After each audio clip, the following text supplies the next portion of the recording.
This is Jessica. And this is Kelly. And this is the Chasing Brighter podcast.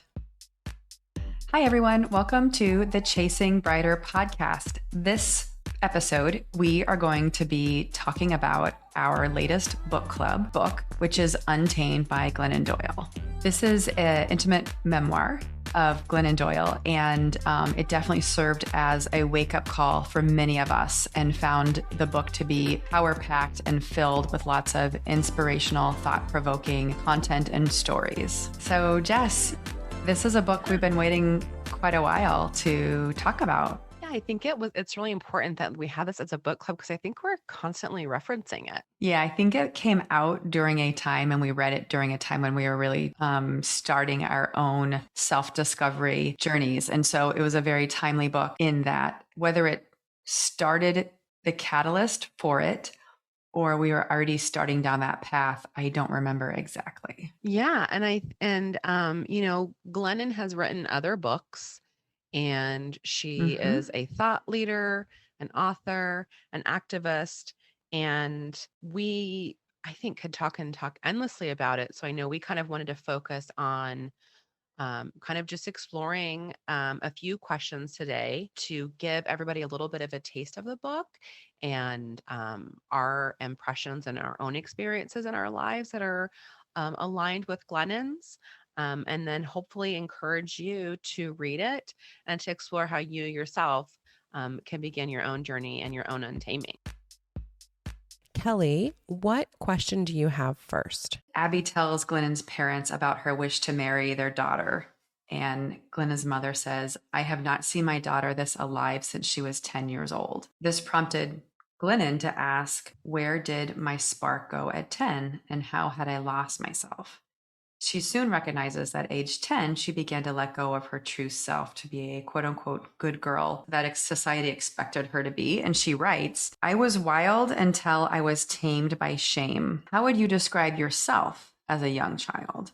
Does a particular age in your childhood stand out as a pivotal turning point for you? Yeah, I think that was for me. Oh, you're right. Like there's so much information in this book and it's like, oh, this brings me back to reading it. Oh, this was so big to me. I was a wild child. I was outspoken. I didn't You care got in what other trouble a people lot. thought. Yeah, I Yes. got in trouble a lot. And then you're like, and then I'm like in suburbia, an at-home mom. Right? And it's Yep. like, then you're like doing all the things, like sending my oldest to Catholic school and like trying to like pretend I'm someone I'm not. And it was like, whoa, whoa, whoa. Like what, I don't know if there's a particular turning point. And for me, it was definitely not, thank goodness, but it wasn't childhood. Like I stayed wild through high school.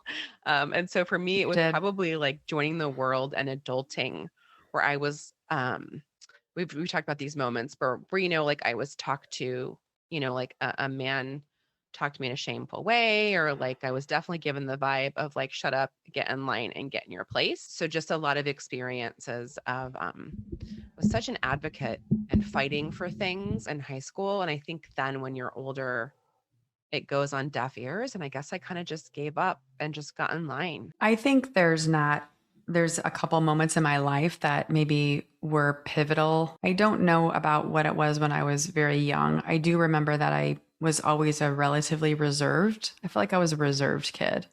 I felt like I was at a very young age trying to comply and adapt and fit in. We moved around a lot as kids, and you were always your authentic self from day one. And, I'm a little more reserved where I kind of like got the lay of the land and then took a while to like find my true self. And I think what also kind of sucked is that when I did do that, I felt like those are the times we ended up having to move and I had to start all over again. So maybe that's part of my own being tamed was, just not really ever being able to like be my true self for a long period of time. Or would you say like trusting yourself to be vulnerable? Like it took a lot for you. Good point. Thank you, Brene. That was exactly what it is. And so I'm trying to think of like other childhood times. I was just a relatively quiet kid. I think, as to your point, as you get older and older, there are small little things that tame you, if you will. What I think is interesting is, like, even looking at it now, I was talking with a friend about this, where she was reading her old letters from college, even like to her parents. We were just talking about writing letters because our kids were at sleepaway camp and we were writing letters back and forth to our kids. And so she like dug up some letters and she was like, just reading who you were, reading who I was in high school through like a diary or those letters, you see a different person that is just, there's more spark, Yeah. there was more, but there's less responsibility, Yeah. that was part of it. I think feeling a sense of responsibility for even being a big sister, like a sense of responsibility for you, maybe contributed to it. Yeah. Well, I think too, Shaba, it's like there's nothing to lose. So like I would have totally quit a job when I was young. Like, oh my God, they disrespected me. I'm out of here, and then you have bills and responsibilities. And then you're like, oh, I can't just say whatever I want whenever I want because I have so much writing on this. Right. And I need this. And I think too, a lot of the taming that Glennon talks about in the book is just like what a girl should do and shouldn't do. We went to Catholic school, right? And there were things we should do and things we shouldn't do and things we were supposed to be doing. And just all of that caging and taming about gender roles. And then you kind of start assuming those roles. And I also think too, I don't know, we live in a cancel culture. I really want to live my authentic life. But also it's like, man, if you say the wrong thing now, it's like scary to be authentic. Um, when it's like, oh, I hope I don't do or say the wrong thing because I don't want to make anybody upset. It's hard to Um, choose your words wisely. I mean, yeah, there are people who are off their rocker and just say inappropriate things, well, but there are right. others who, their intentions come from a place of love and kindness, Yeah. and their words still get twisted around or misinterpreted, which is unfortunate. Yeah. Yeah. And then we look at kind of pleasing, right? Which is what we're kind of transitioning into is like you become like a people pleaser. And kind of looking at one of the questions I had, Glennon wrote, we forgot how to know when we learned how to please. Does this feel true to you? Do you ever find yourself ignoring your own instincts in favor of pleasing others? And she says, when a woman finally learns that pleasing the world is impossible, she becomes free to learn how to please herself. So do you look back on like when you started ignoring your instincts to please others? And then do you know now it's impossible to do that? And do you know how to please yourself? I'm a people pleaser and I have a hard time with not pleasing people. I think I struggle with people pleasing all the time because you can't please everyone, but I'm trying to. And that definitely eats my soul.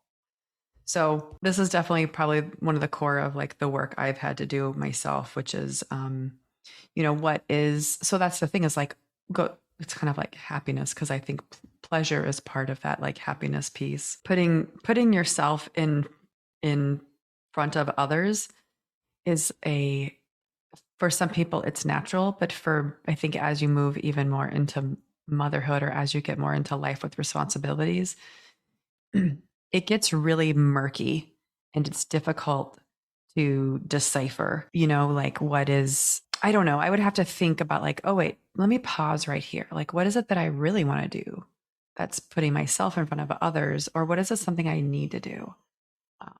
So it's hard to make those decisions. I don't know. Does that make sense what I'm saying? It does. And I think like I think for me too, I know that's kind of the same thing, but like I want to make everyone happy and I feel like I'm responsible for everyone's emotions. And so then I exhaust myself and then become resentful that no one's like pleasing me or asking me what I need. And so that's so much of the work that I've had to do as well was like setting boundaries and realizing like there may or may not be people in my life who are like, oh, well, Jessica, what do you want? And what will make you happy? And so I have to do that. I know we talk a lot about meditation, but like tapping into yourself and your knowing makes that easier for you to be more instinctual and Yeah. not have to stop and think about it. But you're like, no, I know what I need and I know what makes me happy. And, um, you know, being able to please myself is like, I think the journey we talk about so much that we've been looking on, like what makes us happy, what brings us joy, and how can we incorporate that into our lives, and how can that feel intuitive and not wrong? Because I do think the message I got being a woman was like my job was to please a man and to make a man feel better. And so that's not who I want to be. I also think it's so interesting that Glennon writes that while choosing joy makes it easier for me to love myself and my life, it seems to make it harder for the world to love me. And she says, proclaim women are entitled to take the rightful place. It's interesting. Like while choosing joy makes it easier for me to love myself, it seems to make it harder for the world to love me. Hmm. I definitely like feel that like judgment and shame and guilt when you do something for yourself. That word selfish. And it is funny. Why do we think it's often easier to like a woman when she's struggling and admits that she's a mess, but it messes with us or discomfited by seeing a woman thrive? I don't know if me as a person doesn't like to see women thriving. I think misery loves company, sadly. So there's that piece. I This is, think not from someone I would know, but if I saw Susie and she like looked beautiful and had her shit together and had a great job and the kids were all fed and they're all doing great and I saw them, I would be like, "Oh, we're not going to be friends. She's so perfect. Look at her." And then if I see someone who's like late to school giving her kids Cheetos for lunch, I'll be like, "Oh, okay. That's relatable to me." So I don't know if that's the same thing or not. yeah, I mean, I think it kind of is. I think there's something to that, but it's the narrative we build about another person that we don't even know, Oh, too, for sure. right? Like nothing's perfect and comparison is the thief of joy. But I do think it is interesting. Like we've talked, like that culture of being bossy, right? Or being a bitch, or like you definitely work more in a man's world than I do. There's something there for me about like when a woman is assertive and takes control, there's definitely a connotation versus, when a man does that. Yeah, I think so. For me, on a daily basis, I choose to interact and work with people who I feel it's very equivalent. And I've chosen client companies that are that way because I don't like that at all. Granted, helping at my kid's school which is a Catholic school run by the Catholic Church, was dominated by men, totally different story. And I'm constantly needing to remind myself that I am considered a second class citizen and I forget about that. So the idea of going into a meeting with two men from the church and myself is not something that I should be doing ever.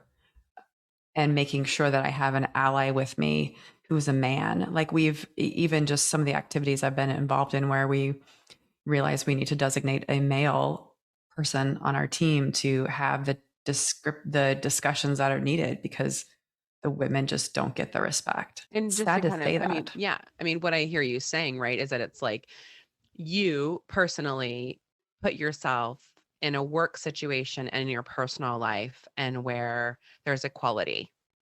And then you Yeah. sometimes forget that's not how it is everywhere.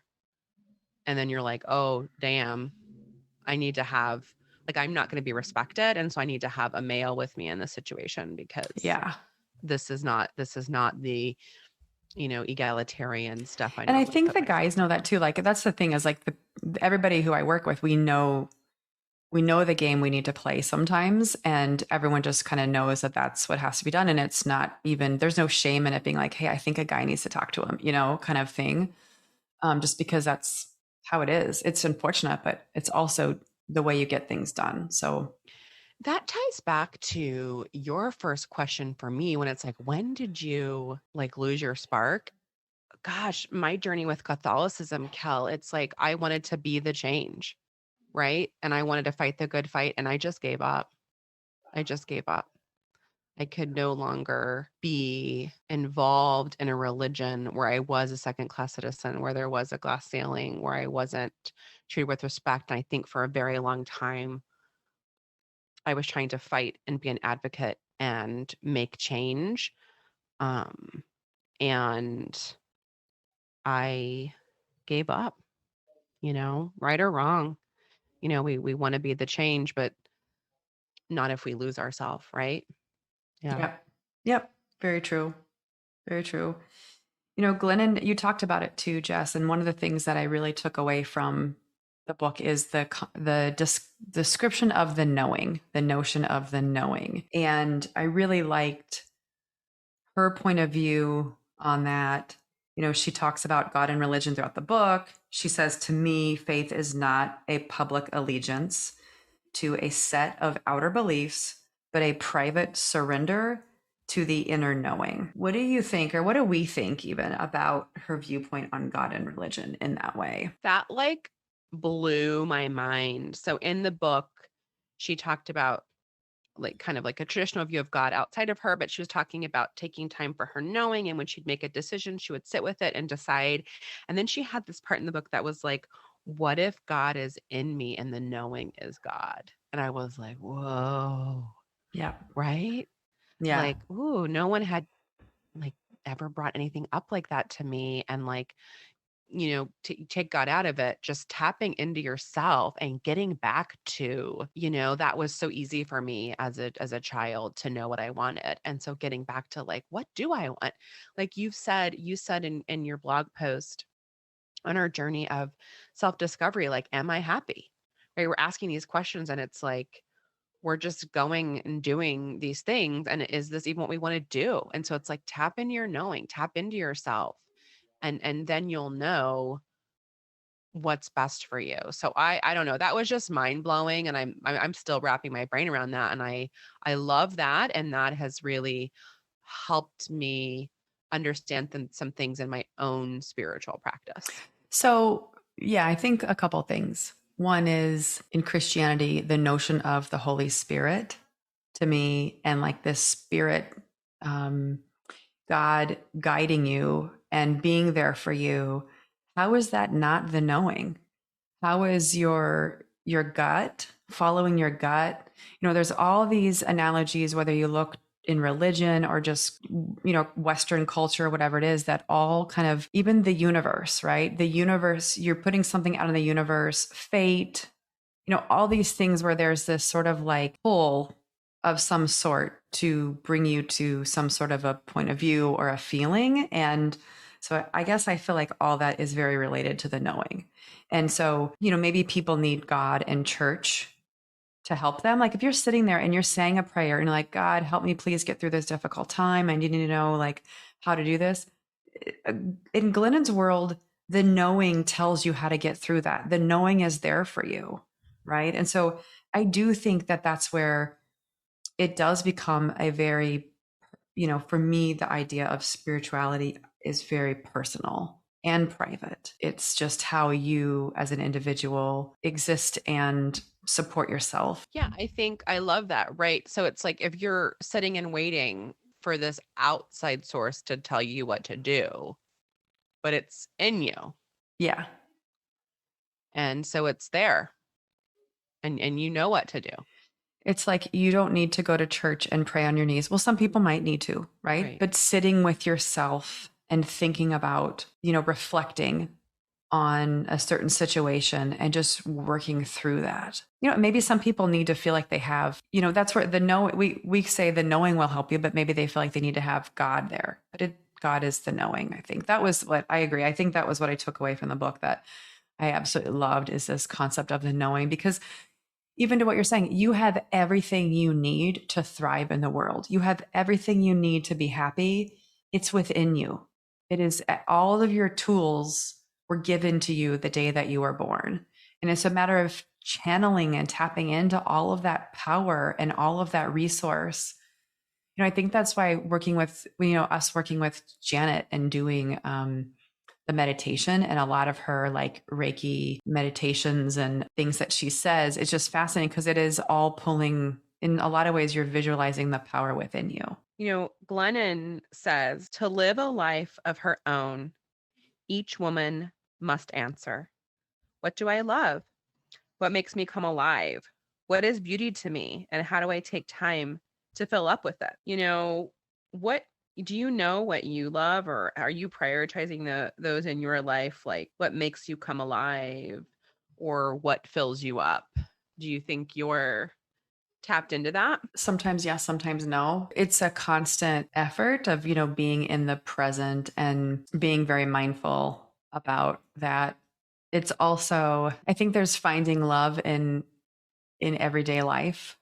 If somebody said, this goes back to even our personality tests too, but it was like, what do you love? I love to travel. I love to hike. I love to read books. I love to, and it's like, I don't love to clean and empty the dishwasher and fold laundry. It's finding ways to fill your cup and finding ways to find simple joys in life. I do find joy in completing tasks. So it's sort of like maybe you have to kind of think through that, because I think when it says it that way, it's like, what do I love? It's like, well, I know what I don't love, but that shouldn't be, it's not always wonderful, fun things. Right? Yeah, like that it's just as important on your journey to know what you don't like, what you don't want. That's just as important as knowing what you do want, right? Like I think Yeah. that's a process. And Well, also with the taming, like I've been doing that and I don't like doing that. Why was I doing that? Because and I should do the it. question, what makes you come alive? Like, have you ever been in a conversation with a person and you ask, I remember I had my kid's principal, who I'm glad she's gone, but I remember talking to her one day and I was like, what is it that made you get into education? And she lit up immediately and went on this whole tirade about how she wants kids to love school, blah, blah, blah, even though she's the most boring person in the world. But I couldn't believe that, like, you can ask somebody a simple question like that and you can just, what that made her come alive. There's something there that she's very passionate about. Thinking about, like, what does make you come alive, being outside, or, I think the other part for me is that I do a lot of things I love and I do things that make me come alive. And I realize that not a lot of people do that.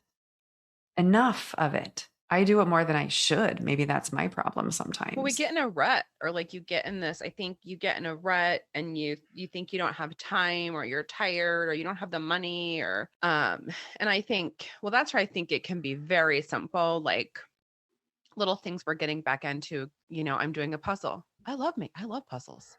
I like doing, we're all doing the Wordle every day. Yeah, I that's like fun. I doing haven't done that Wordles. I like today. doing word searches. Those are things that don't cost any money. Meditation doesn't cost any Yes, money, simple things. Yeah. Yeah.